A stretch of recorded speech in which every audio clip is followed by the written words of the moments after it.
تو وہ شاویز کے بے تاثر لہجے پر وہ ایک پل کو خاموش ہوئی تھی کہ وہ اب کیا کہے۔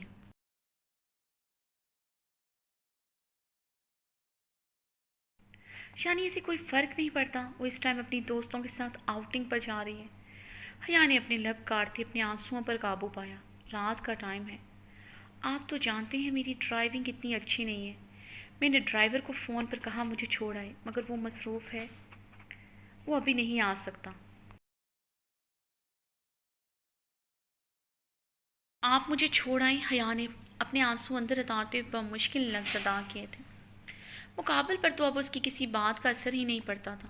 حیا، تمہاری ڈرائیونگ اتنی بھی بری نہیں ہے، مجھے لگتا ہے تمہیں خود جانا چاہیے، نہیں تو اپنی کسی فرینڈ کو بلوا لو، ویسے بھی تمہارے دوستوں کا حلقہ کافی وسیع ہے، کوئی نہ کوئی تمہیں پک اینڈ ڈراپ کی سروس دے ہی دے گا۔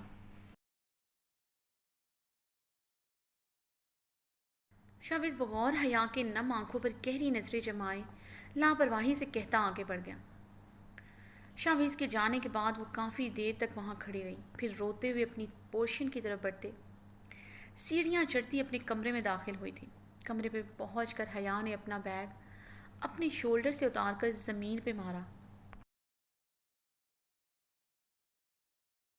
اپنا موبائل اٹھا کر زمین پر پٹکا۔ غصہ کسی طور پر کم نہیں ہوا تو بیڈ پہ موجود تمام ٹیڈی بیئرز اٹھا کر زمین پر پھینک دیے، روتے ہوئے اپنے ہونٹوں پر موجود لپسٹک رگڑ کر اپنی ہتھیلی سے صاف کی تھی، بیڈ پر اوندے منہ گر کر پھوٹ پھوٹ کر رو دی۔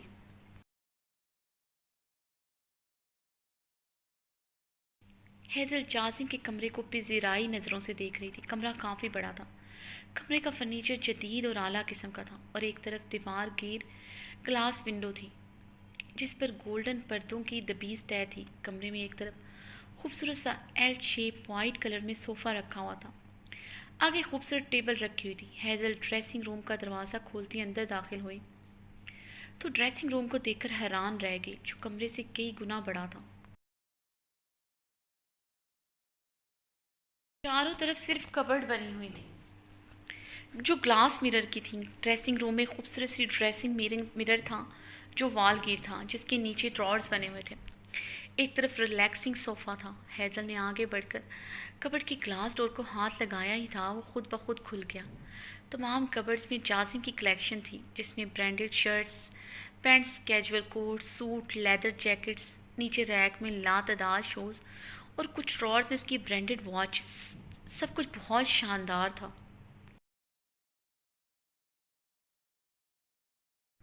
جو جازم شاہ کے اعلیٰ ذوق کو بخوبی ظاہر کر رہا تھا۔ اتنی تعداد میں کپڑے جوتے دیکھ کر ہیزل حیران ہوئی۔ زیادہ تر تو ٹیگ لگی چیزیں تھیں جنہیں استعمال بھی نہیں کیا گیا تھا، بلکہ اسے یاد بھی نہیں پڑتا تھا جازم نے کوئی کپڑے ایک سے زائد بار پہنے بھی ہوں۔ وہ ہر جگہ آفس میں سوٹڈ بوٹڈ رہتا تھا، وہ جازم کے حکم پر آج اس کے کمرے میں موجود تھی۔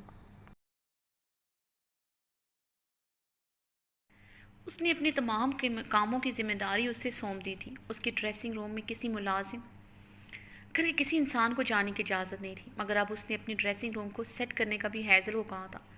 ہیزل گہرا سانس لے کر رہ گئی۔ وہ اس کی ڈریسنگ روم کو کیا آرگنائز کرتی، وہاں تو ہر چیز پہلے سے آرگنائز تھی۔ ہیزل ریلیکسنگ صوفے پہ بیٹھے آنکھیں موندے خود کو ریلیکس کرنے لگی۔ وہ جازم کے ساتھ خوش تھی یا نہیں وہ نہیں سمجھ پا رہی تھی۔ جازم کا رویہ حیران کن تھا۔ بات صرف عزت کی نہ تھی، بات دھتکارے جانے کی بھی تھی۔ بچپن سے ہر رشتے سے دھتکار ملی تھی، کسی کا گرم لمس کبھی ملا ہی نہ تھا۔ ہیزل نے اپنے ماتھے پہ ہاتھ رکھا جہاں جازم کا لمس محسوس ہوا تھا۔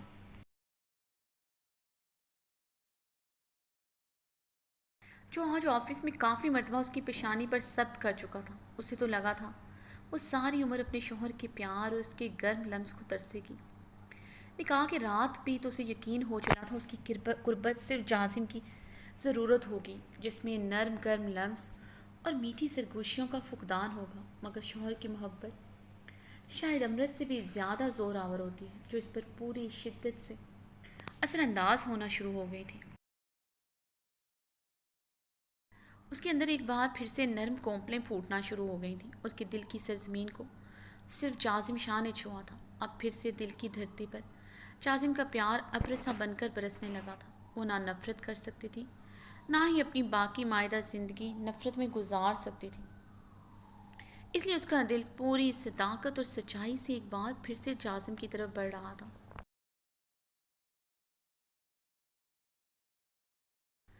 جازم اپنے کمرے میں داخل ہوا تو کمرے میں پھیلی سندل سی روح پرور خوشبو اسے محسوس ہوئی۔ اس کے لب گہرا مسکرائے تھے۔ نکاح کی رات کے بعد وہ ہیزل کے الفاظ سنتا بہت غصے وحشت کے عالم میں اس کے کمرے سے نکلا تھا۔ ایک ہفتہ وہ اذیت کی انتہا پر تھا۔ اس کے منہ سے وہ الفاظ اس پر آرے کا وار کر گئے تھے، مگر وہ جب جب اس کے الفاظ یاد کرتا جس میں کسی غیر مرد کا ذکر نہیں تھا بلکہ اس عزت کا ذکر تھا جو اسے کبھی نہ دے سکا، وہ جب سے اس کی زندگی میں آئی تھی وہ اپنے رویے سے دھتکارتا آیا تھا۔ وہ اب اس کی بیوی تھی، اس کا عشق، اس کا جنون تھی۔ ہوٹل میں کسی غیر مرد کے ساتھ اسے کافی فاصلے پر بیٹھا دیکھ کر ہی جو تکلیف اذیت اس نے محسوس کی تھی، اور وہ ہفتوں جس اذیت سے اس کا وجود تن من جلتا رہا تھا، تکلیف اس اذیت نے اسے باور کروایا تھا وہ اس کی روح میں بھی اتر چکی ہے۔ اب وہ نہیں چاہتا تھا اس کی کسی بھی رویے کی وجہ سے اسے صدیوں کے فاصلے پر چلی جائے۔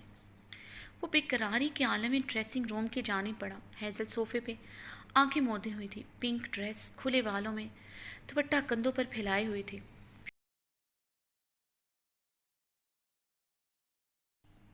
جازم نے آگے بڑھ کر اس کے شانوں سے دوپٹہ نرمی سے اتارا تو ہیزل نے ہڑبڑاتے ہوئے آنکھیں کھولی۔ جازم کو دیکھتے وہ صوفے پہ سیدھی ہوئی۔ جازم اس کے پاس صوفے پہ بیٹھتے گہری نظروں سے اسے دیکھنے لگا۔ وہ میں آپ کے کپڑے آرگنائز کرنے آئی تھی، مگر آپ کی ہر چیز بہت سلیقے سے رکھی ہے، ٹھیک کرنے کی ضرورت نہیں۔ ہیزل جازم کی تپش زدہ گہری نظروں سے گھبراتے ہوئے بولی، یہ تو ہے، مجھے ہر چیز آرگنائزڈ سلیقے سے چاہیے ہوتی ہے، بالکل پرفیکٹ جیسے تم ہو، بالکل پرفیکٹ، بہت خوبصورت، انچھوئی۔ جازم کے ہاتھ اس کی گردن سے ہوتے نیچے تک سفر کر رہے تھے۔ ہیزل جازم کے بے باک لمس پر سرخ پڑتی لرز اٹھی تھی۔ کی بے باک حرکتوں سے وہ گھبراتے ہوئے صوفے سے اٹھی، مگر اسے کلائی سے کھینچتے اپنی گود میں بٹھا چکا تھا، اس کی کمر پر اپنا حصار مضبوط کرتے ہیزل کی گردن پر وہ اپنے لب سختی سے رکھنے لگا۔ ہیزل کی شفاف گردن پر دیوانوں کی طرح اپنے لمس کی بچھاڑ کرتے وہ جگہ جگہ اپنے دانت شدت سے گاڑنے لگا۔ ڈریسنگ روم میں جازم کے جنون اور دیوانگی پر ہیزل کی سسکاریاں گونجنے لگیں۔ اپنی صفاقیہ جنونیت بھرے لمس سے اچھی طرح روشناس کروانے کے بعد اسے اپنی گود میں اٹھائے بیڈ روم میں موجود بیڈ کی طرف بڑھا اور اس کے پھولوں سے بھی ہلکے وجود کو بہت نرمی سے بیڈ پر لٹایا۔ اس پر گہری گھٹا بن کر اس کے چہرے کے ایک ایک نقش کو بغور دیکھنے لگا۔ جازم کا ہاتھ اس کے نازک گال پر سرسراتا ہوا سخت ہوا تھا۔ اس کے نازک گال پر اپنی انگلیاں سختی سے پیوست کیں۔ کیوں بھاگ رہی ہو مجھ سے؟ یہ گریز کیوں برت رہی ہو؟ بولو، جواب دو، کیا وجہ سمجھو؟ میں جازم اپنی انگلیوں کا دباؤ اس کے گال پر بڑھاتا ہوا بولا۔ جازم ایسی کوئی بات نہیں۔ ہیزل جازم کا ہاتھ اپنے گال سے چھڑواتے ہوئے بولی، میں نے کہا تھا دروازہ لاک مت کرنا، تو کیوں رات دروازہ پھر سے لاک کیا؟ جازم کی سرخ آنکھوں سے کیے سوال پر ہیزل گڑبڑائی۔ مم، مجھے عادت ہے رات کو کمرہ لاک کر کے سونے کی۔ تو مجھے یاد نہیں رہا، ہیزل نے اپنی نظریں چراتے ہوئے کہا۔ جازم نے بغور ہیزل کی جھکی نظروں کو دیکھتے اپنا لب دانتوں تلے دبائے کچھ سوچا تھا، پھر گہرا مسکراتے ہوئے اس کی لبوں کو اپنے لبوں میں قید کر گیا۔ ساری رات حیا نے بے تحاشا روتے ہوئے شاویز کو ڈھیروں کوسنے دیتے ہوئے گزاری تھی۔ صبح ہی اس کی آنکھ لگی تھی۔ اٹھتے اٹھتے کافی دیر ہو گئی۔ شاور لے کر ٹراؤزر اور شارٹ شرٹ اور گیلے بالوں میں بنا شال لیے باہر ٹیرس پر آئی۔ گہری نارنجی شام اتر رہی تھی۔ ٹھنڈی یک ہوائیں گیلے بدن سے ٹکرائی تو حیا پر کپ کپی طاری ہوئی، مگر وہ بے حس بنی ریلنگ پر اپنے ہاتھ جمائے شاولا کے وسیع عریض لان کو بھیگی اور اداس نگاہوں سے دیکھ رہی تھی۔ سردیوں کا موسم ہمیشہ اس کا پسندیدہ رہا تھا، مگر اب کی سردیاں تو اسے کاٹ کھانے کو دوڑ رہی تھیں۔ لمبی گہری راتیں قہر بن کر ٹوٹ رہی تھیں۔ دل ہی میں ایک ہی موسم ٹھہر گیا تھا، خزاں کا موسم، اداسی کا موسم۔ یہاں کی بھیگی نظریں بے اختیار ستمگر کے کمرے کے ٹیرس کی طرف اٹھی، جو اسے اپنی عادت ڈال کر اب مکمل طور پر اس سے لاپرواہ ہو گیا۔ شاویز ٹیرس پر ہی ریلنگ پر کہنیاں ٹکائے کافی پیتا لان پر اپنی نظریں جمائے ہوئے تھا۔ حیا کی آنکھوں میں آنسوؤں کی چلملاہٹ ٹھہری۔ شاویز بلیک ٹراؤزر پر بلیک ٹی شرٹ جس پر بلیک لیدر جیکٹ پہنے ہوئے تھا،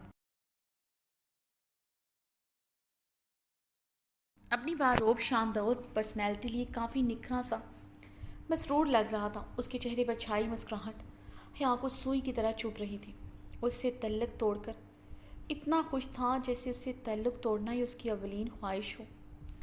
حیا سے اس کا خوش ہونا برداشت نہیں ہو رہا تھا۔ اب وہ ریلنگ سے کہنیاں ہٹائے اپنے گھنے بالوں میں ہاتھ پھیرتے سیدھا ہوا تھا۔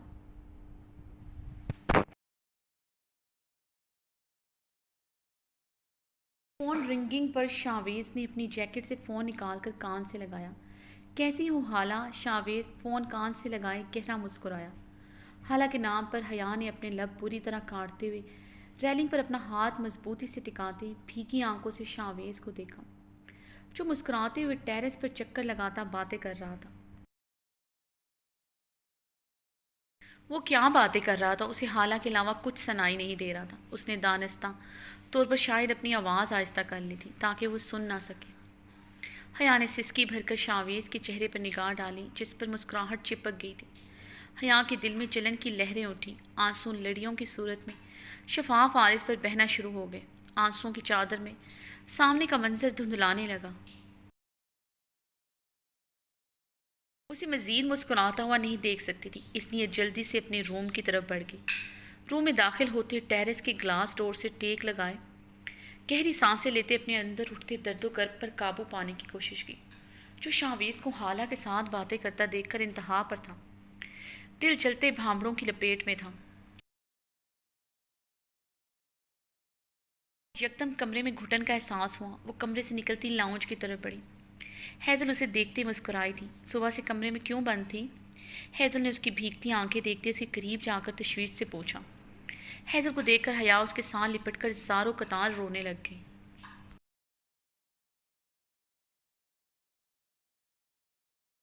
کیا ہوا ہے حیا؟ ایسے کیوں رو رہی ہو؟ ہیزل کے لہجے میں ڈھیروں پریشانی تھی۔ حیا کبھی بھی کسی کے سامنے روتی نہیں تھی، مگر آج یوں اس کے گلے لگ کر رو رہی تھی۔ ہیزل کا دل بیٹھا جا رہا تھا اسے ایسے ہچکیوں کے ساتھ روتا دیکھ کر۔ ریحانہ بھی حیا کو روتا دیکھ کر پریشانی سے حیا کی طرف بڑھی۔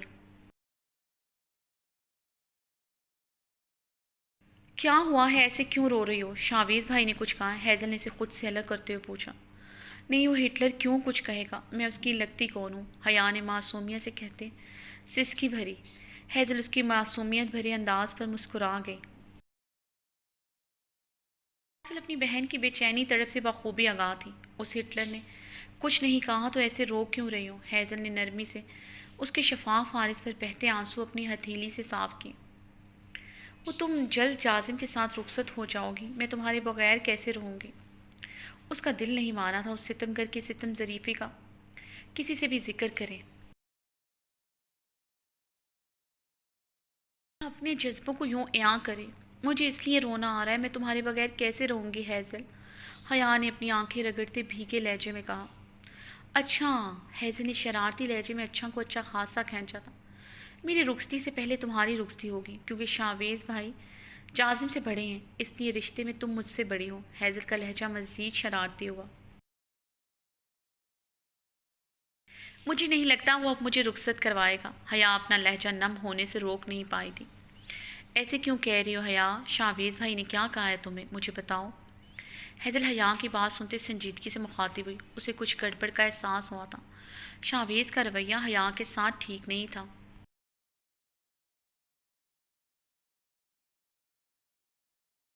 یہ پورا شاہ ولا جانتا تھا، اسے مکمل اگنور کیا ہوا تھا۔ تمہارے نکاح والے دن کیسے سب کے سامنے ڈائیلاگ بازی کی تھی اس نے۔ آج سے تم میری پناہوں سے، میری محبت سے، میری پابندیوں سے آزاد ہو۔ حیا نے بھیگے لہجے میں شاویز کی نقل اتاری تو ہیزل کھلکھلا کر ہنس پڑی۔ او ہیزل، جانتی ہو تمہیں تمہارے نکاح والے دن روتا دیکھ کر میں پریشان ہو گئی تھی۔ مگر آج تمہیں ہنستا دیکھ کر میں کتنی خوش ہوں میں بتا نہیں سکتی۔ ہیزل کو ہنستا دیکھ کر حیا اس کے گلے پھر سے لگی۔ اچھا آپ پیچھے ہٹو، مجھے تیار بھی ہونا ہے۔ ہیزل نے حیا کو پیچھے کرتے ہوئے اپنے آنسوؤں پہ قابو پایا جو آج کل ہر وقت بہنے کو تیار رہتے۔ کہاں جا رہی ہو؟ حیا نے ہیزل سے الگ ہوتے پوچھا۔ دادی جان نے میری نکاح کی خوشی میں رات کا ڈنر رکھا ہے، وہیں جانا ہے۔ دادی جان کا کتنی مرتبہ فون بھی آ چکا ہے، مجھے اب تیار ہونا چاہیے۔ ہیزل اٹھتے ہوئے جلد میں بولی۔ ڈنر؟ مجھے انوائٹ نہیں کیا؟ حیا کے سوال پر ہیزل حیران ہوتی اس کی طرف مڑی تھی۔ تم چلو گی کیا؟ ہیزل نے سوال کیا۔ نہیں میں نہیں آ رہی، تم جاؤ، حیا کہتے ہوئے اپنی کمرے کی جانب بڑھ گئی۔ واہبہ نے آج کا ڈنر شاہ ولا کے خوبصورت سے لان میں رکھا تھا۔ ڈائننگ ٹیبل کے گرد خوبصورت جدید ہیٹر رکھے گئے تھے تاکہ سردی کی حدت کم ہو سکے۔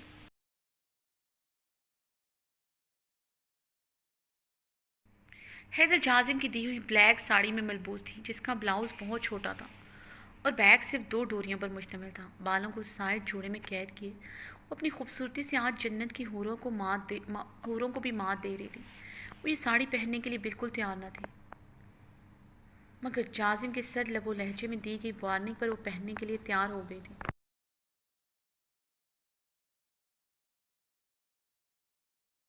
کی وارننگ پر بھی کبھی یہ ساڑی نہ پہنتی، مگر جازم نے اس کے ساتھ بہت خوبصورت گرم شال بھیجی تھی۔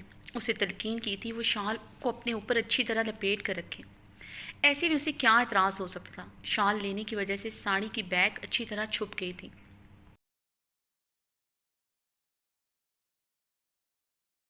سمجھ نہیں پا رہی تھی اگر ساڑی کو اس شال میں چھپانا ہی تھا تو یہ ساڑی پہنانے کا مقصد۔ ہیزل اچھی طرح شال کو خود پر لپیٹتی لان کی طرف بڑھی۔ جازم جو لان میں ایک طرف کھڑا تھا، بلیک جینز پر بلیک شرٹ پہنے ہوئے تھا جس پر براؤن لیدر جیکٹ پہنے وہ بہت خوبرو وجیح لگ رہا تھا۔ آنکھوں اور چہرے پر مخصوص چمک تھی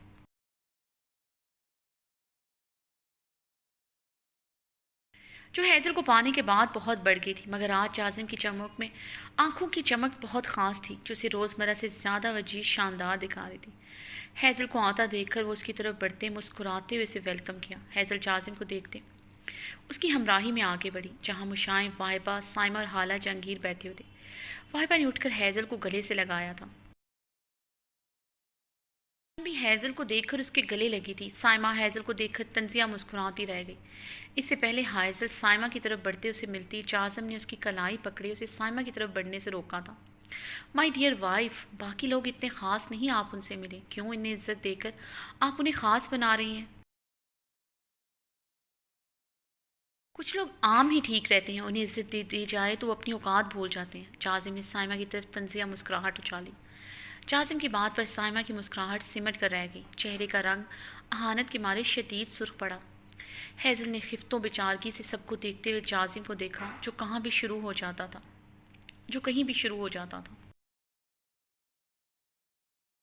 اس کی خفت بھرے چہرے پر نظریں دوڑائے گہرا مسکرا گیا تھا جو ہر کسی کی بات پر بلا وجہ خفت کا شکار ہو جاتی تھی۔ ہیزل جازم کو خود کی طرف والہانہ پرشوق نگاہوں سے تکتا پا کر اپنی شال اچھی طرح خود پر لپیٹتی کرسی پر بیٹھ گئی۔ جازم ہیزل کو گہری نظروں سے دیکھتا ہوں اس کے ساتھ کرسی گھسیٹ کر بیٹھ گیا۔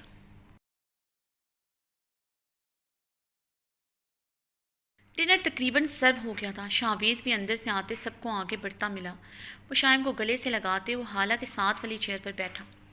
ہیزل جازم کی نظروں سے گھبراتے ہوئے پانی کا گلاس لبوں سے لگائے گھونٹ گھونٹ پینے لگی۔ اسے سامنے سے حیا آتی دکھائی دی۔ ہیزل نے جلدی سے گلاس ٹیبل پر رکھتے پانی کا گھونٹ بمشکل ہی اندر اتارا تھا۔ حیران کن ہی نہیں پریشان کن بھی تھا۔ حیا نے بلیک سلیو لیس لانگ فراک پر شارٹ بلیک جیکٹ پہنی ہوئی تھی، کھلے بالوں میں نکھری سی اپنے خوبصورت سراپے کے ساتھ نہج نہج کر چلتی آ رہی تھی۔ واہبہ حیا کو دیکھ کر بے یقین ہوتی اپنی چیئر سے کھڑی ہوئی، مگر شاویز نے انہیں سنجیدگی سے دیکھتے ہوئے ہاتھ کے اشارے سے اٹھنے سے روک دیا تھا۔ واہبہ شاویز کی آنکھوں کا سرد پن دیکھتے دل محسوس کر اپنی چیئر پر واپس بیٹھ گئی۔ حیا نے بھیگی آنکھوں سے شاویز کا عمل دیکھا جس نے واہبہ کو اٹھنے سے روک دیا تھا۔ آنکھوں میں سرد پن اور چہرے پر چھائی سنجیدگی دے کر حیا کی سرمئی آنکھیں گلابی ہو اٹھی تھی۔ اسے حالہ کے ساتھ بیٹھا دیکھ کر آنکھوں کی شبنمی بڑھ گئی تھی۔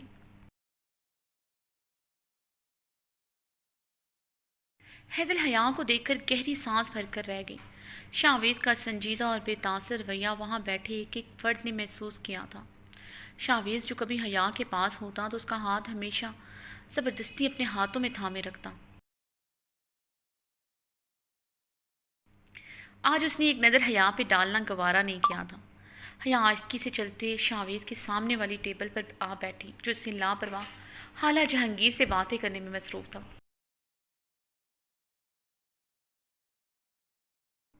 حیا نے پہلو بدلتے بے چینی سے حالہ پہ ایک نظر ڈالی جو بلیک جینز پر بلیک شارٹ ہائی نیک پہنی ہوئی تھی، جو جینز کے اندر دی ہوئی تھی۔ ہائی نیک پر سینے اور گردن پر کٹ موجود تھا جو اس کے خوبصورت خدخال کی بھرپور نمائش کر رہا تھا۔ لوز کرل بالوں اور لائٹ سافٹ میک اپ میں ہمیشہ کی طرح بہت گریسفل لگ رہی تھی۔ ڈنر سرو ہو گیا تھا۔ ڈائننگ ٹیبل پر صرف چمچوں اور کانٹوں کی آواز گونج رہی تھی۔ حیا اپنی خالی پلیٹ میں کپ سے صرف کانٹا پھیر رہی تھی۔ تھوڑی تھوڑی دیر بعد ایک نظر سامنے بیٹھے ہوئے دشمنے جہاں پر ڈال دیتی جو سنجیدگی سے اپنی پلیٹ پر جھکا کھانا کھا رہا تھا۔ کیا ہوا ہے حیا، تم کھانا کیوں نہیں کھا رہی؟ حالہ نے مسکراتے ہوئے حیا کو خالی پلیٹ میں کانٹا پھیرتے دیکھ کر کہا۔ اس کی حالت اسے کافی مزہ دے رہی تھی۔ شاویز کا ایسے اگنور کرنا حالہ کو اندر تک سکون دے گیا تھا۔ لگتا ہے حالہ آپ کو دوسروں کی پلیٹ اور دوسروں کی چیزوں پر نظر رکھنی چھوڑ دینی چاہیے۔ حیا نے مسکراتے ہوئے حالہ پر طنز کیا تو حالہ حیا کی بات کا مطلب سمجھتے لب بھیج گئی تھی۔ حالہ تمہیں حیا کو فورس نہیں کرنا چاہیے، وہ اپنی مرضی کی مالک ہے۔ اگر وہ یہاں تک آ سکتی ہے تو کھانا بھی کھا سکتی ہے۔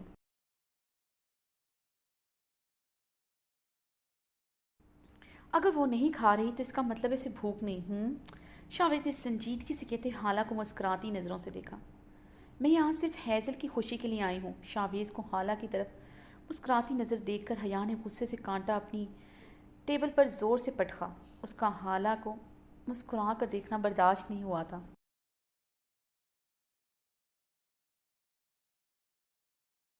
بنا کوئی جواب دیے سنجیدگی سے کھانے کی طرف متوجہ تھا۔ اس نے ایک بار بھی حیا پہ نظر نہیں ڈالی تھی۔ یہی بات حیا کو آگ لگا رہی تھی۔ آئی ایم سوری، مجھے لگتا ہے میں نے یہاں آ کر غلطی کی، مجھے یہاں نہیں آنا چاہیے تھا۔ یا اپنی چیئر سے کھڑے ہوتے شاویز کو دیکھتے ہوئے بھیگے لہجے میں بولی۔ وہ شاویز کا مزید لا تلخی والا رویہ برداشت نہیں کر سکتی تھی اور نہ ہی حالہ کو اس کے ساتھ بیٹھا دیکھ سکتی تھی۔ سب کھانا چھوڑ کر حیا کو ہی دیکھ رہے تھے جو رونے کو بالکل تیار تھی۔ شاویز سنجیدگی سے ابھی بھی پلیٹ پر نظریں جھکائے سکون سے کھانا کھا رہا تھا، جیسے اس سے زیادہ ضروری کوئی کام نہیں۔ حیا کا بھیگا لہجہ سرے سے نظر انداز کر دیا تھا۔ شاویز کا رویہ دیکھ کر سائمہ اور حالہ طمانیت سے مسکرا اٹھے۔ مجھے نانا جان کے ساتھ ایک بزنس پارٹی میں جانا تھا، مگر میں حیزل کی خوشی کے لیے یہاں آئی تھی۔ اب مجھے لگتا ہے مجھے نانا کی جان کی بات مان لینی چاہیے تھی۔ لہجے میں پہلے سے زیادہ شبنم دھر آئی تھی۔ وہاں کھڑے ملازم اور شاہ ویلا کے مکین اس منظر پہ حیران ہو رہے تھے۔ حیا کی آنکھوں سے آنسوؤں کی برسات ہونے کو تیار تھی۔ وہ اپنے لب کاٹتے اپنے آنسو روک رہی تھی۔ آپ کو اپنے گریٹ نانا جان کی بات مان لینی چاہیے تھی، ان کے ساتھ ہی جانا چاہیے تھا۔ شاویز نے اس بار حیا کو دیکھتے ہوئے چیئر سے ٹیک لگاتے اس کے بہتے آنسوؤں کو بغور دیکھا۔ بالکل ٹھیک کہہ رہے ہیں آپ، مجھے اپنے نانا جان کے ساتھ ہمیشہ ہمیشہ کے لیے یہاں سے چلے جانا ہے۔ حیا نے گلابی آنکھوں سے شاویز کو دیکھتے ایک ایک لفظ چبایا تھا۔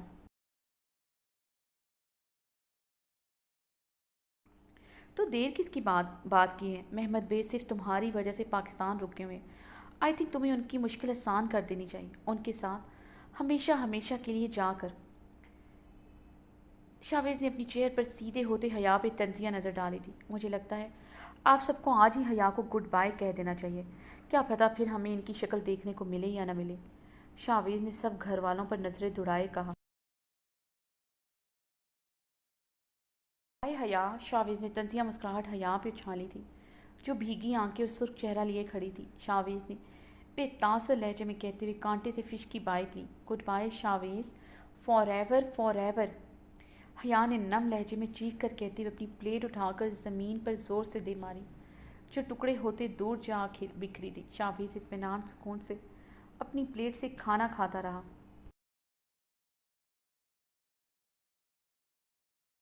حیا اپنے آنسوؤں پہ قابو پاتے بھاگتے وہاں سے چلے گی۔ ہیزل اپنی جگہ سے یکدم اٹھی تاکہ حیا کے پیچھے جا سکے۔ جازم نے اس کی کلائی پکڑ کر اسے روکا تھا۔ جازم پلیز، وہ روتے ہوئے گئی ہے، مجھے اس کے پیچھے جانا چاہیے۔ آپ کو نہیں پتہ، وہ کبھی ایسے نہیں روتی، اسے میری ضرورت ہوگی۔ ہیزل نے کہتے ہوئے اپنی کلائی چھڑوائی تو جازم اس کی کلائی پر اپنی گرفت مزید سخت کر گیا۔ اسے نہیں، تمہارے شوہر کو تمہاری ضرورت ہے، اس کے پیچھے جانے کی ضرورت نہیں ہے، جازم نے سپاٹ لہجے میں کہتے اسے چیئر پر بٹھایا۔ ہیزل جازم کی طرف بے بسی سے دیکھ کر رہ گئی۔ واہبہ گہرا سانس بھرتے اپنے پوتے کو دیکھ رہی تھی جو بھی سنجیدگی سے کھانا کھا رہا تھا۔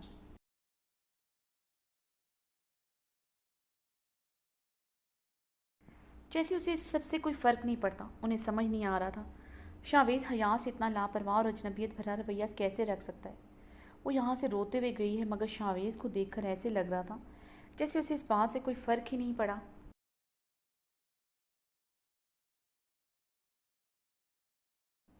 جازم، آپ مجھے یہاں کیوں لائے ہیں؟ ہیزل گاڑی میں بیٹھی جازم کے فلیٹ کو پھٹی پھٹی نگاہوں سے دیکھ رہی تھی۔ وہ ڈنر کے بعد اسے یہاں لے آیا تھا۔ میں تمہیں یہاں اس لیے لایا ہوں، میں تمہارے بدن پر لپٹی ہوئی ساڑی دیکھنا چاہتا ہوں، جازم نے گھمبیر آواز میں کہتے اس کی شال کندھوں سے نیچے سرکائی۔ جازم کی گرم سانسوں اور گرم انگلیوں کا لمس محسوس کرتے ہیزل گھبراتے ہوئے سرک کر گاڑی کے دروازے کے ساتھ جا لگی۔ جازم نے اس کی حرکت پر ناگواری سے اسے دیکھا تھا۔ ہیزل، میں تمہیں یہاں اس لیے لایا ہوں تاکہ تم اپنی گریز اور شرم اتار پھینکو۔ میں تمہیں ساڑی میں ہی نہیں، ساڑی کے بغیر بھی دیکھنا چاہتا ہوں۔ پیچیدگی سے کہیں بات پر ہیزل نے بے یقینی سے جازم کے چہرے پر نگاہ ڈالی جہاں مذاق کی کوئی رمق نہ تھی۔ جازم کی سرخ خمار سے بھری آنکھیں چیخ چیخ کر کہہ رہی تھیں وہ آج ہر حد سے گزرنے کا ارادہ رکھتا ہے۔